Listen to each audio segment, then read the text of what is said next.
তো আমি এই ভিডিওতে আপনাদেরকে দেখাবো যে কীভাবে আপনারা ফেসবুকে বায়ো সেট করবেন। তো ফেসবুকে বায়ো সেট করার জন্য না যে ফেসবুক অ্যাপস আছে ওই অ্যাপস ওপেন করে নেবেন। তো ফেসবুক অ্যাপস ওপেন করার পর আপনার প্রোফাইলে চলে যাবেন। তো প্রোফাইলে আসার পর এখানে দেখতেছেন যে এডিট প্রোফাইল একটি অপশন আছে, ওই অপশনে চলে যাবেন। তো চলে যাওয়ার পর একটু নিচে স্ক্রল করবেন। তো এখানে দেখতেছেন যে বায়ো একটি অপশন আছে, তার ডান পাশে একটি এডিট অপশন আছে, ওই অপশনে ক্লিক করবেন।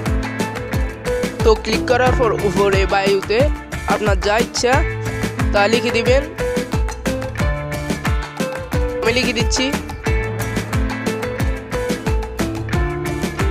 তো লেখার পর নিচে দেখতেছেন যে সেভ ইউর আপডেট ফিড, ওই অপশনটা সিলেক্ট করে দিবেন। তারপর একদম নিচে সেভে ক্লিক করবেন। তো সেভে ক্লিক করার সাথে সাথে কিন্তু আপনার বায়ো আপনার প্রোফাইলে সেট হয়ে যাবে। তো আমার ভিডিওটা যদি ভালো লাগে তাহলে সাবস্ক্রাইব করে দিবেন।